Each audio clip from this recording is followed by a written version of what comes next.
Have you ever wondered how individuals build these massive collections while seemingly not having the income or resources to build it? It's a question that's always nibbled at the edges of my mind. This guy is a lowly account manager. How does he have a $100,000 PSA collection?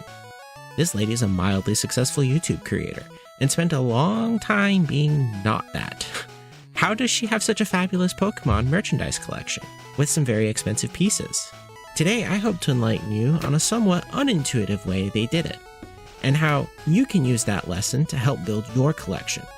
The collections that some of these hardcore people have can be intimidating, but with a little foresight and a lot of time, we can achieve our own level of success. I specialize in cards, and I love Pokemon, but these principles can be applied to any collection. Part 1. Recognize what isn't working. I understand that most people like opening booster packs. In some ways, I do too. But these things are crushing your ability to build a collection, which I also know can be unintuitive. I don't need to open booster packs to get cards. Well, yes and no. Yes, in that at some point a booster pack has to be opened in order for cards to enter the population. No, in that you don't need to be the one to open it. Opening a booster pack is a losing proposition, the vast majority of the time. Case in point, my Pack-A-Day series. At the end of every video, I show a breakdown of how my collection has grown and how much I spent on it. Any card that is a holo goes into the binder, and I total how much it was worth. From there, I have a separate breakdown showing how much I spent, and how much bulk and generally worthless cards I have acquired. At the end of the day, booster packs are gambling. Just like with all gambling, it is addictive. A lot of people I see at hobby stores are addicted to cracking packs, because they are chasing the high. If they get a booster pack, they need to open it. This is my Sword and Shield binder. I'm missing the Rainbow Rare Snorlax. This is a Sword and Shield booster pack. Conventional wisdom tells us it does not have the Snorlax I seek. What if it does? Come on, baby. Alright.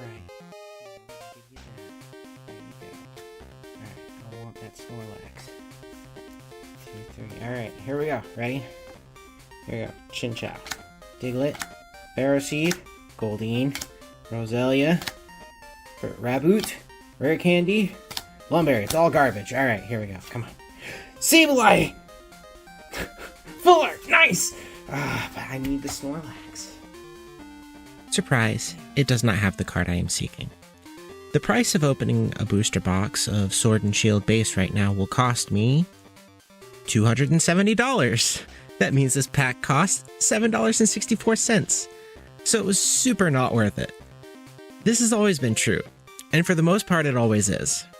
I know that it can be fun. I used to have fun doing it, but nowadays, I just think that for the price of the pack, I could just get the individual cards in the set, or for the price of the box, I could be getting all the pretty cards that I really do want from this set. I think building my collection with cards that are meaningful to me and have value is more worthwhile than constantly buying packs chasing those same cards. It comes down to a personal philosophy at the end of the day. But if you have fun opening booster packs, I'm not saying you should never open some, only that you need to remember there's a cost to doing it, and you're making a trade-off between having the cards you desire and chasing the high of opening them. There are ways to offset that cost, and that way can also build your collection more consistently. So, Part 2. How to build a larger collection. After spending all that time teaching you why booster packs are unhelpful to building our collection, let me tell you how we can build a better collection. By buying booster packs! Now, before you come at me with your torch and pitchforks, let me make an important distinction. I said buy booster packs. I didn't say to open them. Let's look at our Sword and Shield base example from earlier. It should be readily obvious to anyone that Sword and Shield has gone up significantly from what it used to cost. We used to be able to get these boxes for about $100, but now they're almost $275. Is there anything in Sword and Shield that is super valuable? No, not really. So what gives? Simply put, supply and demand. Even using the most extreme example, first edition base, A raw Charizard is worth significantly less than a sealed first edition base set booster box. But why is that? At this point, which do you think there are more of? First edition Charizards or sealed base set booster boxes? As set gets older, the amount of those boxes that are still sealed in existence gets lower. As the prices of the cards start to climb, so do the prices of the associated box. In general, booster box prices will go up as sets get older, and we can use that to our advantage by simply buying booster boxes and setting them aside within our collection. We can use those boxes to fund future purchases. This is how most collectors build their collections to prestigious heights. They buy items for their collections that they intend to later sell when the prices go up. Most collectibles feature elements of scarcity, limited releases, location-locked releases, time gates, exclusive brand deals. All of these are used in the collectible world to drive collectors to collect. We as collectors can, in turn, use this as a way to help fuel our future collection. So with that, how can we put this into practice? Part 3. How can you fuel your collection's growth? The simplest way is to buy a case and hold on to it. While it's not Pokemon, I started doing this with Magic the Gathering, with Throne of Eldraine, which came out just before Sword and Shield. As you can see, it hasn't done as well as Sword and Shield, but it hasn't gone down either. The oldest Pokemon set I have booster boxes for is Vivid Voltage, which is a year younger than Eldraine, and 8-ish months younger than Sword and Shield. It has risen to its old MSRP. It used to be had for about $100. So while what I have right now has not skyrocketed in price, it is steadily climbing and will at some point be worth selling. For me, that is when that price has doubled. At a double of the price, I plan on selling half of the boxes plus 1. So 3 plus 1, 4.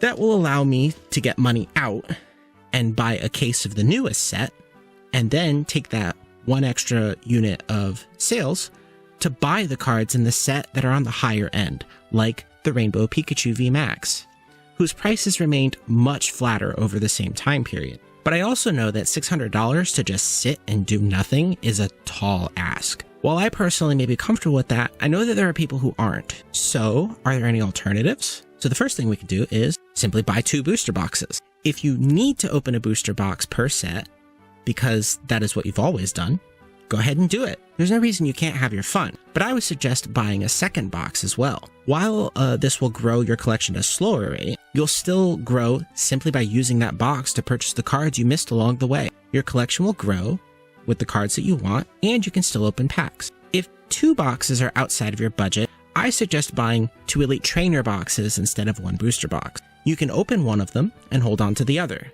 The Elite Trainer boxes have a similar growth pattern to the booster boxes. These can also be relied on to help you get your collection to the next level. From 1 ETB sale, you can now afford a booster box. Once you get to that level, you can switch to buying 2 booster boxes, using the sale of your ETBs to fuel your purchase for the second. An alternative to that, and is a separate compromise, is to build pack art sacks. These are packs that I chose not to open out of supplemental products I've bought and opened over the past 3 years. So I put them aside and later combined a few of them into a set of all 4 pack arts. These also perform very well over time. What I would propose is that maybe you can open your packs until you get your hit, then take what's left and make as many pack art sets as you can and just set them aside. Then after some time, you can sell what you've got and maybe buy an ETB, which should be a little bit more stable than the pack art sets. Then leverage that ETB into a booster box. The trend here is that while any of the methods above will work, they all take a few years to work. And that's really the crux of the issue. Part 4. Let time do the heavy lifting. I've seen many posts online with people asking, should I open this booster pack? And then they'll post an older booster pack. The correct answer is no. See part 1 of this very video. Yet, I also see many more posts talking about how they wouldn't be able to stop themselves from opening it, that it would just eat them up inside. This is why we need to learn patience. This is why I don't personally ascribe to the idea that boosters are fun. But if they weren't, the price of the packs wouldn't rise over time. Clearly, there are many people who do think they are. You don't need to look hard on YouTube to find creators opening super old booster boxes on camera. Sure, there's an element of fun to it, as with all surprises. It's why we wrap gifts in paper. But if you want to be successful in this space, you need to get this aspect of the hobby down. Patience will be rewarded. You could open the packs today, but if you let someone else pay for the privilege to open them 3 years from now, you can very easily grow your collection much faster than they ever will. Thank you so much for watching. This video took an embarrassingly long amount of time to actually get finished. I wrote the script back in January, and I recorded all the B-roll and did all the voiceover in February. Learned a lot while making this one. Never really done anything like this before, and I hope I can carry that into the next video. I appreciate your view, and I wish you the best of luck in your collecting journey.